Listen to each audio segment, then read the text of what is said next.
Trump পুতিনের ঐতিহাসিক বৈঠকে রুশ প্রেসিডেন্টের জয় হয়েছে বলছেন বিশ্লেষকরা।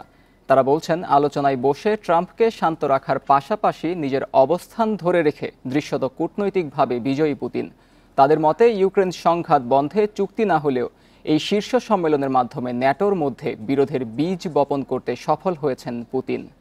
বান্ডেল থাকলে প্রতি সেনমানিতে টাকা বাঁচবে। বিকাশ সেনমানি বান্ডেল কিনে জিতুন প্রতি লেনদেনে।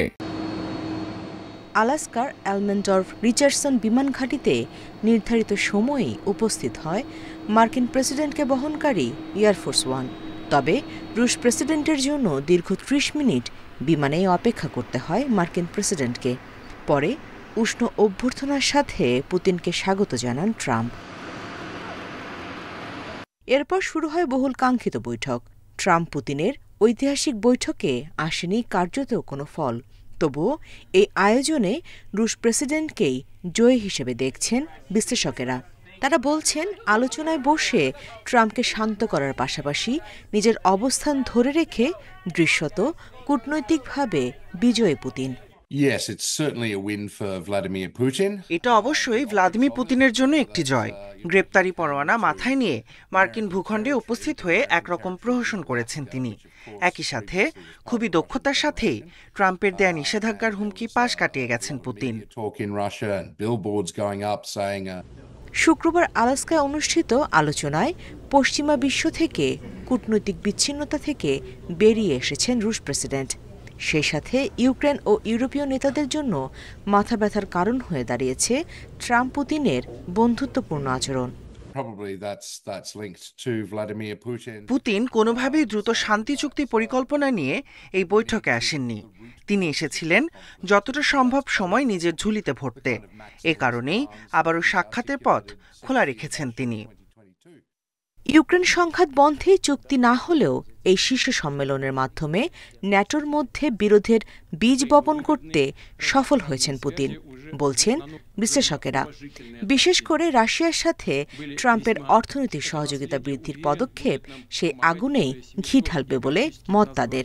কারণ ইউক্রেন ইস্যুতে রাশিয়ার ওপর একের পর এক অর্থনৈতিক নিষেধাজ্ঞা আরোপ করে চাপ বাড়িয়ে আসছে পশ্চিমা বিশ্ব।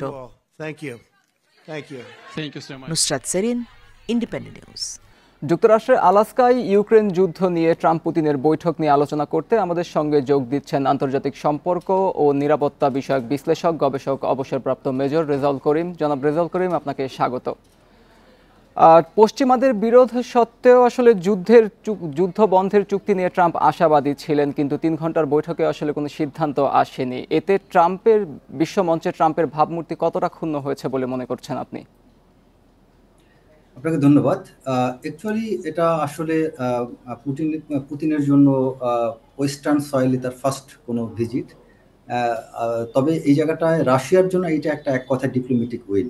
আর রাশিয়ার জন্য যেহেতু এটা ডিপ্লোম্যাটিক উইন, এই বিষয়টা কিন্তু অলরেডি বিশেষ করে ইউরোপিয়ান অনেক কান্ট্রি এটাকে পজিটিভলি নেবে না। স্পেশালি ইউক্রেনের অপোজিশন পার্টি, ইউক্রেনের গভর্নমেন্ট, দেন ইউক্রেনের ভ্লাদিমির জেলেনস্কি সহ অনেকেই অনেক মন্তব্য করেছে যে এটা আসলে বরং রাশিয়াকে একটা লম্বা সময় দেওয়া হয়েছে যুদ্ধ কন্টিনিউ করার, যুদ্ধ থামানোর জন্য নয়, বরং এটা পুতিনের জন্য এটা অনেক বড় বিজয়। পুতিন বরং আরও সময় পেল এই যুদ্ধটাকে কন্টিনিউ করার। সিজফায়ার বা এটাকে যুদ্ধবিরতি এরকম কোনো কিছু কিন্তু এখানে সিদ্ধান্ত আসেনি যে অমুক ডেডলাইন থেকে এটা বন্ধ থাকবে। সো এই বিষয়টা ট্রাম্পের জন্য এটা আমি মনে করি অনেকটা নেগেটিভ, বাট এটা রাশিয়ার জন্য প্লাস পুতিনের জন্য একটা ডিপ্লোম্যাটিক। ট্রাম্পের প্রতি পশ্চিমাদের অনেক বেশি এক্সপেকটেশন ছিল, স্পেশালি ন্যাটোভুক্ত দেশগুলো। তারা কিন্তু সবাই এক্সপেক্ট করেছিল যে ট্রাম্প হয়তো এমন একটা কিছু করবে যেটা ইউক্রেনের জন্য পজিটিভ হবে বা রাশিয়ার জন্য হয়তো বা অতটা পজিটিভ হবে না। কিন্তু বিষয়টা পুরোপুরি এটা রাশিয়ার জন্য অনেকটা জয় বা ডিপ্লোম্যাটিক উইন হয়েছে। ফক্স নিউজকে দেওয়া সাক্ষাৎকারে ট্রাম্প বলছিলেন যে আসলে যুদ্ধবিরতির যে চুক্তিটি সেটা জেলেনস্কির হাতে, এবং সেই সাথে ভূমি হস্তান্তরের কিছু ইঙ্গিত দিয়েছেন, এবং পরবর্তী যে মিটিং হবে সেখানে ন্যাটোভুক্ত কয়েকটি দেশের নেতাদের রাখারও ইঙ্গিত দিয়েছেন তিনি। এক্ষেত্রে ইইউ এবং ইউক্রেনের সাথে যে ট্রাম্পের একটা চলমান বিরোধ চলছে সেটা কোন পর্যায়ে যেতে পারে বলে মনে করছেন আপনি? অ্যাকচুয়ালি আহ, এটা অনেকটা মনস্তাত্ত্বিক বা সাইকোলজিক্যাল একটা এখানে কনফ্লিক্ট থাকবে, বাট এটা অতটা প্রকাশিত হবে না, কারণ হচ্ছে অ্যাকচুয়ালি এখনো এই কান্ট্রিগুলো আমেরিকা নির্ভর। এবং ট্রাম্প কিন্তু একটা কথা বলছে, no deal until there is no deal. মানে জেলেনস্কির দিক থেকে কোনো একটা ডিলে না যাওয়া পর্যন্ত রাশিয়ার দিক থেকে ডিল হবে না। শব্দটা কিন্তু এটা রাশিয়ার ফেভারে, no deal until there is a deal.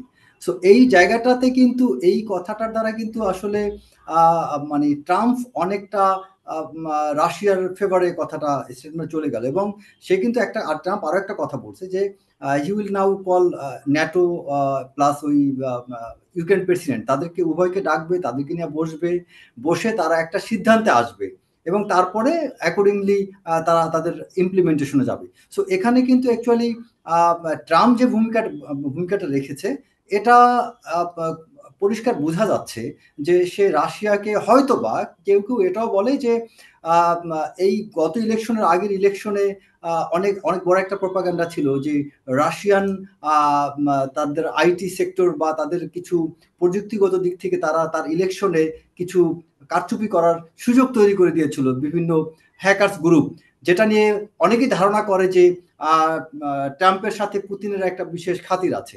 So এখন এই মুহূর্তে অন্যান্য যারা ইউরোপিয়ান কান্ট্রিগুলো, বিশেষ করে ইউরোপিয়ান ইউনিয়ন, তারা এখানে ভিতরে হয়তো কেউ একটু ক্ষোভ থাকবে, কিন্তু এটা বড় কোনো প্রভাব আমেরিকার জন্য আনতে পারবে না, কারণ আমেরিকার প্রতি তারা বেশি নির্ভরশীল।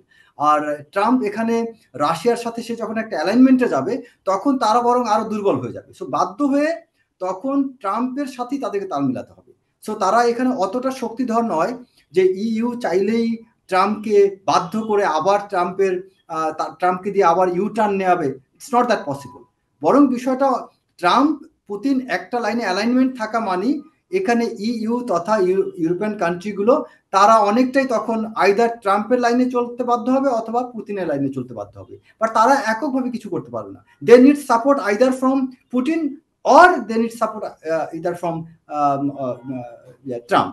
সো রাশিয়া আমেরিকা এই দুইটা ব্লক থেকে বের হয়ে তৃতীয় কোনো শক্তি বা তৃতীয় কোনো অর্গানাইজেশন ইনস্টিটিউশন ওয়ার্ল্ডে এখন পর্যন্ত তৈরি হয়নি, বরং তাদেরকে অ্যাডজাস্টই করতে হবে।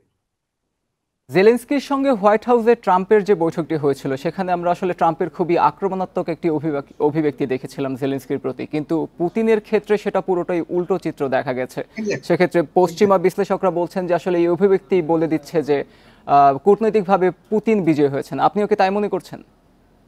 এক্স্যাক্টলি, এটা definitely surely it's a diplomatic win for both Russia and Putin, and that's what happened. এবং এখানে তিনি কিন্তু ইয়ের সাথে পুতিনের সাথে যেভাবে মিটিংটা করেছেন বা তাকে যে ধরনের লাল গালিচা সংবর্ধনা, তাকে তারপরে তাদের সেই ফাইটার জেট দ্বারা আপনার সেই স্টিল যে এয়ারক্রাফট যেটা নিয়ে অনেক আলোচনা, সেই স্পেশালি তাকে আবার বিমান দিয়ে যুদ্ধ বিমান দিয়ে তাকে সংবর্ধনা জানানো, তারপরে তাকে যেভাবে তিনি রিসিভ করেছেন, সার্বিকভাবে তিনি তাকে যতটা সময় দিয়েছেন, এই যে ডিপ্লোম্যাটিক ম্যানার্সগুলো যেটা স্পেশালাইজড হয়েছে পুতিনের প্রতি, এটা কিন্তু জেলেনস্কির ক্ষেত্রে হয়নি। বরং ইউক্রেনকে অনেকটা আমেরিকা এক কথা এটা খুব ল্যামেন ল্যাঙ্গুয়েজে যদি বলেন যে তাকে একটা টুল হিসেবে ব্যবহার করা হয়েছিল, টুলটাকে এখন ফেলে দিয়েছে।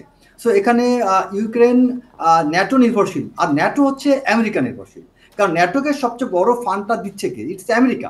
সো যেহেতু ন্যাটো অনেক বড়ভাবে আমেরিকা নির্ভরশীল আর ন্যাটোর উপর নির্ভরশীল হচ্ছে জেলেনস্কি, সো জেলেনস্কি এখানে অ্যাকচুয়ালি অনেক বেশি অবহেলিত, ইগনোরড, এবং আমি মনে করি টু সাম এক্সটেন্ট এটাকে এক ধরনের সফট বিট্রেয়াল বলা যেতে পারে, যে তাকে কারণ জেলেনস্কি অনেক বেশি আমেরিকা নির্ভরশীল ছিল এবং অনেক বেশি এক্সপেকটেশন ছিল আমেরিকার প্রতি, সেই জায়গা থেকে তার প্রতি বরং একটা সফট বিট্রেয়াল হয়েছে। আচ্ছা, আমরা যখন আসলে বৈঠকটি দেখছিলাম, ট্রাম্প বলছিলেন যে এই যুদ্ধবিরতির জন্য পরবর্তীতে আরেকটি বৈঠক প্রয়োজন। সেক্ষেত্রে তখন পুতিন বলেছিলেন যে পরবর্তী বৈঠকটি মস্কোতে হবে। সেক্ষেত্রে আপনার মনে হয় যে ট্রাম্প আসলে সেই আমন্ত্রণ গ্রহণ করে মস্কোতে যাবেন এবং পরবর্তী যে বৈঠকটি হবে মস্কোতে যদি হয়, সেক্ষেত্রে মস্কোতেই যুদ্ধবিরতি চুক্তি হওয়ার কোনো সম্ভাবনা আছে? অফকোর্স, এবং এটার সম্ভাবনা অনেক বেশি। কারণ হচ্ছে ট্রাম্প কিন্তু, আপনি খেয়াল করবেন একটা কথা আছে না যে যত গর্জে তত বর্ষে না। ট্রাম্প কিন্তু উত্তর কোরিয়া, ইরান, অনেক জায়গা নিয়ে অনেক বড় বড় আওয়াজ তৈরি করেছে। ট্রাম্পের অ্যাকচুয়াল উদ্দেশ্য হচ্ছে কি, ট্রাম্প চায় নেগোশিয়েটিং একটা টেবিল বা একটা এনভায়রনমেন্ট তৈরি করার জন্য কিছু পটভূমি তৈরি করতে। সে এমনভাবে সাউন্ড তৈরি করবে, এমন একটা আপনার সারাউন্ড সাউন্ড তৈরি করবে যাতে আপনি আমার সাথে নেগোসিয়েশনে বাধ্য হন। ট্রাম্প কিন্তু বেসিক্যালি আমরা যেরকম তাকে একটা বেলিজারেন্ট বা যুদ্ধবাজ বলে থাকি, তিনি অ্যাকচুয়ালি বেসিক্যালি ট্রাম্প যুদ্ধবাজ না, ট্রাম্প হচ্ছে একজন বিজনেসম্যান, ব্যবসায়ী। ট্রাম্প চায় যুদ্ধের মতো একটা পরিবেশ তৈরি করে তারপর নেগোসিয়েশনের পরিবেশে তাকে টেবিলে আনতে বাধ্য করা। সো এখানে মূলত পুতিনের সাথে ট্রাম্প তার ইন্টারেস্ট বেশি দেখবে, এবং সেই ইন্টারেস্টের জন্যই, স্বার্থের জন্যই কিন্তু ট্রাম্প মস্কোতে যে পুতিনকে খুশি করার জন্য পুতিনের দেশেই সে হয়তো এই অ্যাগ্রিমেন্টে যেতে পারে, এবং ইন রিটার্ন আমেরিকা রাশিয়ার সাথে হয়তোবা নতুন কিছু ট্রেড এগ্রিমেন্ট অনেক কিছু করতে পারে। রাশিয়া চাচ্ছে যে আসলে অর্থনৈতিক সহযোগিতার বিষয়ে আসলে দ্বিপাক্ষিক সম্পর্ক করতে। ধন্যবাদ জনাব রেজাউল করিম আমাদের সঙ্গে যুক্ত হওয়ার জন্য।